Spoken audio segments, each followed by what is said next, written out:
শহাদায়ে কারবালার আয়োজনে খুশি না বেজার? জোরসে বলি খুশি না বেজার? আমরা সর্বপ্রথম এই সূচনায় কি তেলাওয়াত করেছিলাম? বিসমিল্লাহির রহমান। এই বিসমিল্লাহ শরীফ দিয়ে কি শুরু হয়েছে? কোরআনের তেলাওয়াত, ঠিক কিনা? কোরআন শরীফের সূচনা, ঠিক কিনা? বিসমিল্লাহ শরীফ আমরা সবাই পড়ি, বিসমিল্লাহ শরীফ সবাই জানি, বিসমিল্লাহ শরীফকে সবাই চিনি, ঠিক কিনা? কিন্তু এর হাকিকত সম্পর্কে তো কেউ জানি না, ঠিক কিনা বলেন?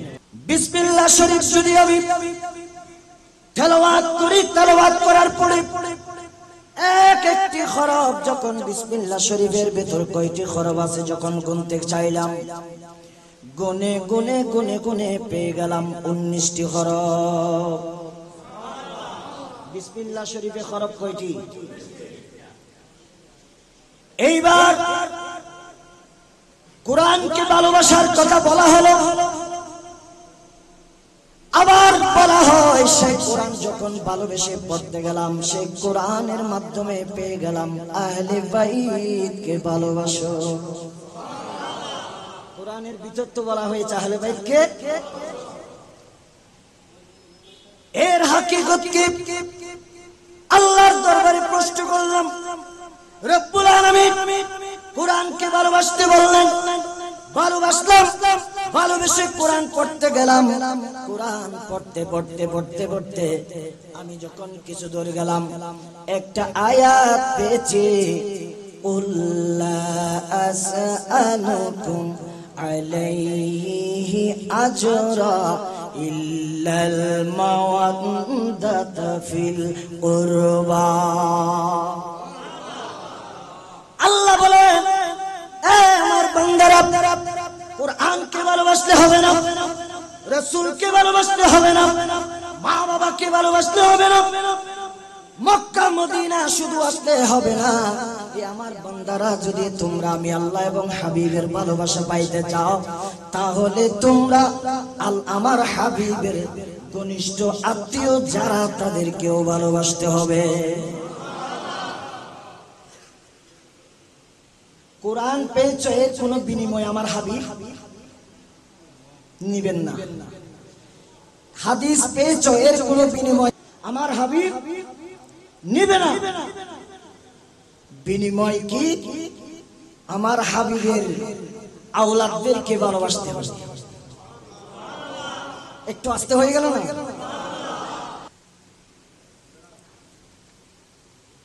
এইবার রহস্যের দিকে গেলাম।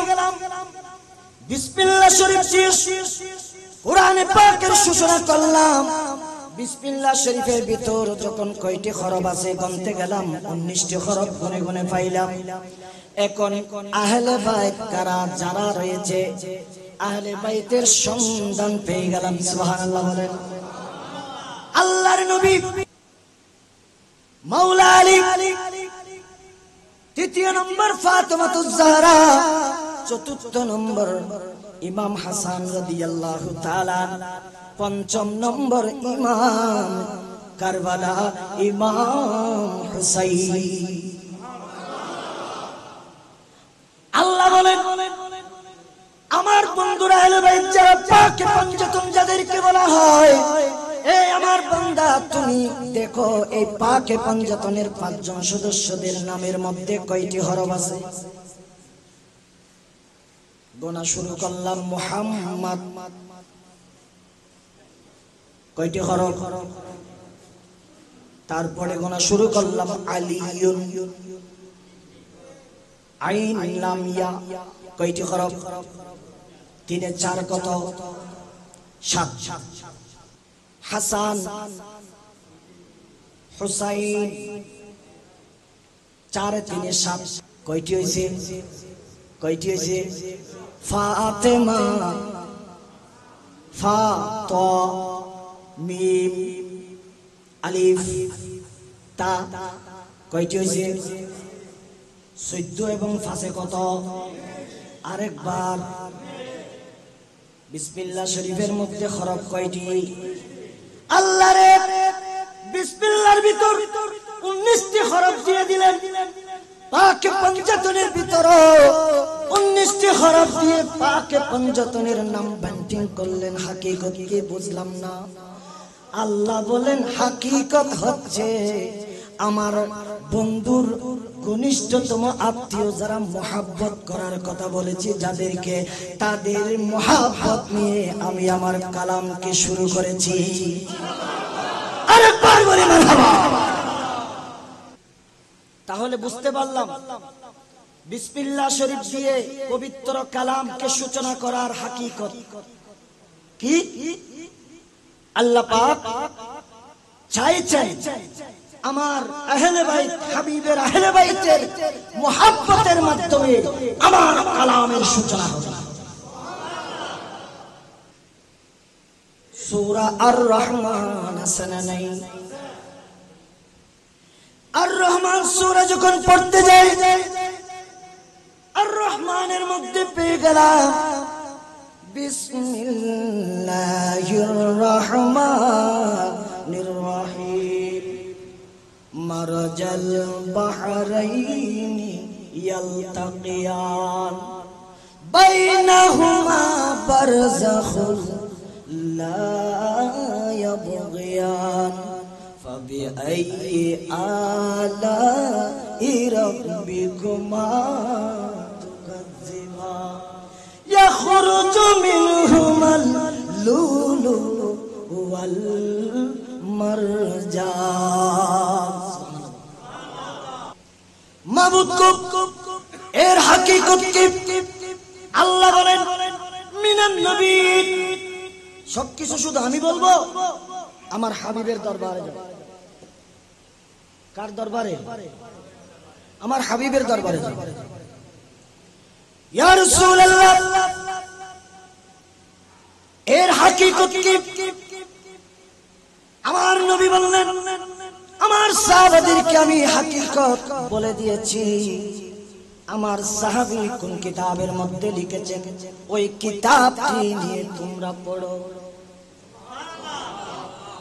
ঘুরতে ঘুরতে লাইব্রেরিতে গেলাম, তাফসীরে দুররে মনসুর কিতাবটি এলাম।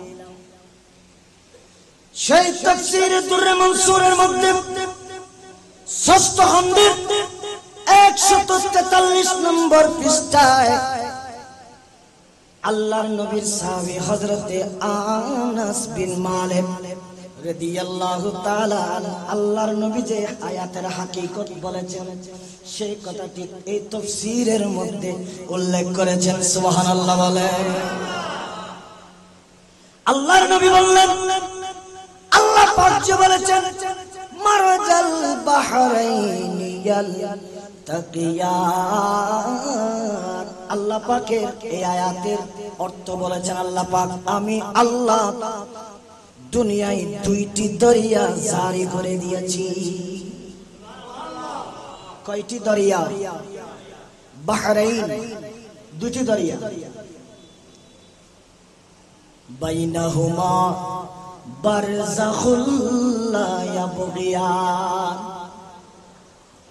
আল্লাহ বলেন একটি দরিয়া অপরটি দরিয়ার উপর প্রাধান্য দেখাইতে পারে না, একটা সরস আর একটা নিরস এই ধরনের থাকতে পারে না। দরিয়া দুটি সমান সমান। ফাবিআইয়ি আলাই রাব্বিকুমা তুকাজ্জিবান। আমার আল্লাহ বলেছেন কোন নিয়ামতের অস্বীকার করবা? ইয়াখরুজু মিনহুমান লুলু ওয়াল মারজান। আল্লাহ পাক বলেছেন এই দুই দরিয়ার সংমিশ্রণে বেহেশতি দুইটা পাথর বের হয়েছে বেহেশত থেকে। একটি পাথরের নাম লুলু পাথর আর একটি পাথরের নাম হচ্ছে মারজান। এই অর্থটা হচ্ছে আল্লাহ পাকের। এই অর্থটা কার? এইবার আমার রাসূল এই অর্থটার হাকিকত কি বলেছেন শুনেন। আল্লাহ বললেন দুনিয়ায় দুইটি দরিয়া জারি করেছি, আল্লাহ পাক এই আয়াতের হাকিকত বলতে লাগলেন, ও দুনিয়ার মানুষ, দুইটি দরিয়া মানে কি জানোনি? আমার নবী বললেন, একটি দরিয়া হচ্ছে আমার আমি নবীর আলী মাওলা আলী, আরেকটি দরিয়া হলো আমার কলিজার টুকরা ফাতেমা। আরেকটু জোরে বলেন না। একটি দরিয়ার নাম কি? একটি দরিয়ার নাম আলী, আরেকটি দরিয়ার নাম ফাতেমা। বাইনাহুমা বারজাখুল লা ইয়াবগিয়ান। আমার আল্লাহ তো বলেছিলেন একটা দরিয়া আর একটার উপর শ্রেষ্ঠত্ব লাভ করতে পারে না। এটার হাকিকত আমার নবী বললেন, একটা দরিয়া আর একটার উপর কিভাবে শ্রেষ্ঠ হবে?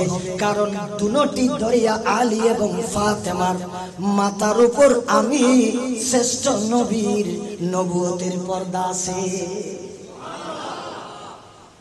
নবী যদি দুইজন হতো, ঠিক না, একটা শ্রেষ্ঠ আর একটা নিচে হতো, তাই একটার উপর আর একটার পর্দা আছে, তখন হয়তো হযরত আলী শ্রেষ্ঠ হতেন, না হয়তো হযরত ফাতেমা তো জাহরা শ্রেষ্ঠ হতেন, ঠিক কিনা? এখন হযরত মাওলা আলী এবং হযরত ফাতেমা তো জাহরা দুজন আমার নবীর নসল। সেজন্য আল্লাহ পাক বলেছেন, দুইটি দরিয়া একটার উপর আরেকটা শ্রেষ্ঠত্ব লাভ করতে পারেন না। আমার নবীর হাকিকত বলছেন, দুজনের উপর আমি শ্রেষ্ঠ নবীর নবুয়তের পর্দা রয়েছে। তারপরে বললেন, ফাবিআই আলাই রাব্বিকুমা তুকাজ্জিবান। আমার আল্লাহ বলেন, কোন নিয়ামতের স্বীকার তোমরা করতে পারবে? এর চেয়ে বড় নিয়ামত আমাদের জন্য কি, ঠিক কিনা বলেন? আমার জিকির নবী নবী দুই চোখে জোরে জোরে বলেন, আমার জিকির নবী নবী দুই চোখে হাই দুই চোখে আরে আমার জিকির নবী নবী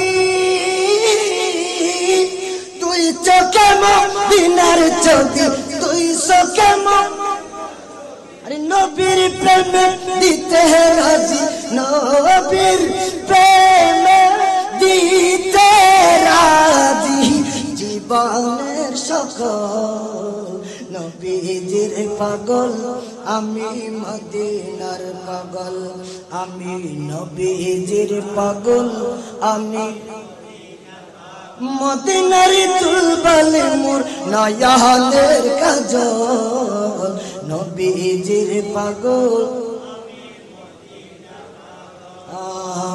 নবীজির পাগল। তাহলে আমরা সবাই হযরত মাওলা আলীর পাগল, ফাতেমাতুজ জাহরা রাদিয়াল্লাহু তাআলা আনহার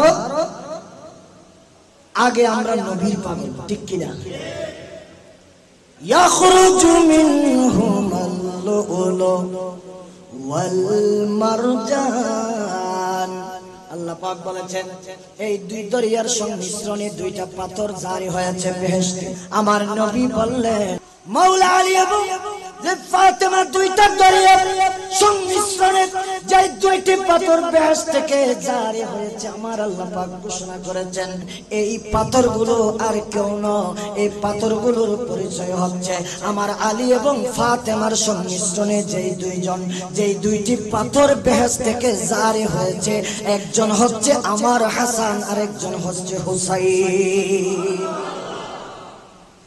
রব্বুল আলামিন প্রতিটি কালামের প্রতিটি আয়াতে আয়াতে জায়গায় জায়গায় রাসূল এবং আহলে বাইতের কথা উল্লেখ করেছেন। আমার রাসূল বললেন, আমি একটা আয়াতে কারিমা দিয়ে সূচনা করলাম, আন-নাবিয়্যু আওলা বিল মুমিনিনা মিন আনফুসিহিম। আল্লাহ বললেন, গ্যারান্টি দিয়ে বলে দিলেন, আমার আল্লাহর ইচ্ছাতে বলে দিয়েছেন, যারা ঈমানদার, যারা মুমিন, এদের কাছে এদের জানের চাইতেও আরো আগে আমার নবী এবং তার আহলে বাইতের ভালোবাসা রয়েছে। যারা মুমিন আর যারা ঈমানদার, এদের কাছে আমার নবী এবং আহলে বাইতের ভালোবাসা এদের জানের চাইতেও আরো কাছে। এটা আমার আল্লাহর ঘোষণা। এখন এই কালাম যারা মানবে না, এই হাদিস যারা মানবে না, তারা কি হুসাইনি না ইয়াজিদি? জোরে বলেন, হক না না হক? না হক। আল্লাহ পাক সূরা তাওবার 36 নম্বর আয়াতের মধ্যে বলতে লাগলেন, ফালা তাজলিমু ফিহিন্না আনফুসাকুম। সূরা তাওবার 36 নম্বর আয়াতটি, ওই আয়াতের একটি অংশ, যে আয়াত মাসকে নিয়ে আমার আল্লাহ নাজিল করেছেন। সুবহানাল্লাহ বলেন। আল্লাহ বলেন 12টি মাসের গণনা যেই দিন থেকে আসমান এবং জমিনকে আমি সৃষ্টি করেছি, সেই দিন থেকে তোমাদের জন্য 12টি মাসের গণনাও আমি আল্লাহ করে রেখেছিলাম। আজকের নয়, আমি তোমাদেরকে বলে দিচ্ছি, তোমরা শুনে নাও। 12টি মাসের ভেতর মুহররম মাস একটি রয়েছে। সুবহানাল্লাহ বলেন। 12টি মাসের মধ্যে আমি 4টি মাসকে সম্মানিত মাস হিসেবে গণলাম। এই 4টি মাস কোন 4টি মাস? আমার সরকারে মুস্তাফা এই 4টি মাসের পরিচয় দিচ্ছেন। 12টি মাসের মধ্যে যে 4টি মাসকে হারাম হিসেবে আমার আল্লাহ বলেছেন, তার মধ্যে মুহররম মাস অন্যতম একটি। সুবহানাল্লাহ। মুহররম মাস is best. Muharram mass is best. আল্লাহ বললেন, ফালা তাজলিমু ফিহিন্না আনফুসাকুম। এই মাসগুলো যদি বান্দারা তোমাদের কাছে আসে, উপস্থিত হয়, এই মাসগুলো আসলে মাসের ভিতর তোমরা তোমাদের নফসের উপর জুলুম করবা না। মুহররম মাস যদি আসে, আল্লাহ পাকের ঘোষণা, যেন বান্দারা নিজের উপর জুলুম না করে, সেই জায়গায় ইয়াজিদের দল এই মুহররম মাসের 10ই মুহররম নিজের উপর যেখানে জুলুম করার কথা নিষেধ, সেই জায়গায় যাদেরকে ভালোবাসলে জান্নাত পাওয়া যাবে, তাদের গর্দানের উপর খঞ্জর চালিয়েছে। ঠিক কিনা? রব্বুল আলামিন আমাদের সকলকে কবুল করুক, আমিন। বোঝাতে চাইলাম, যেখানে নিজেরা নিজেদের উপর জুলুম করা নিষেধ, সেখানে আহলে বাইতের উপর জুলুম করা হয়েছে। ঠিক কিনা? এরা কি কোরআনের পক্ষে না বিপক্ষে? যারা কোরআনের বিপক্ষে, তাদের প্যান্ডেলে আজান দিলে কি আজান হবে? নামাজ পড়লে কি নামাজ হবে? এখন এজিদের প্যান্ডেলে কি হয়েছিল? আজান হয় নাই, নামাজ হয় নাই। সুলতানে কারবালার তাবুতেও নামাজ এবং নামাজের সাথে, নামাজের আগে আজান সহকারে নামাজ হয়েছিল। ঠিক কিনা? এটার অর্থ হচ্ছে, জুব্বার নাম ইমানদারি নয়, দাড়ির নাম ইমানদারি নয়, টুপির নাম ইমানদারি নয়, আবা কাবার নাম ইমানদারি নয়, আজান নামাজের নাম ইমানদারি নয়। আসল ইমানদারি হচ্ছে আন্তরিকভাবে আমার সরকারে মুস্তাফাকে ভালোবাসা, আহলে বাইতকে ভালোবাসা। আল্লাহ পাক বলেছেন, কুল ইন কুনতুম তুহিব্বুনাল্লাহ ফাত্তাবিউনি ইউহিব্বুকুমুল্লাহ। রাসূল, উম্মতরা যদি আমাকে পাইতে চায়, আগে আপনাকে ভালোবাসতে হবে। সুবহানাল্লাহ বলেন না? আমার রাসূল কি বললেন? মান আহাব্বা হুসাইনু ফাকাদ আহাব্বানি। আমার ভালোবাসাতেই আল্লাহকে পাওয়া যায়, আর হুসাইনের ভালোবাসাতে আমাকে পাওয়া যায়। ওয়া আখিরু দাওয়ানা আলহামদুলিল্লাহি রাব্বিল আলামিন। আসসালামু আলাইকুম ওয়া রাহমাতুল্লাহি ওয়া বারাকাতুহু।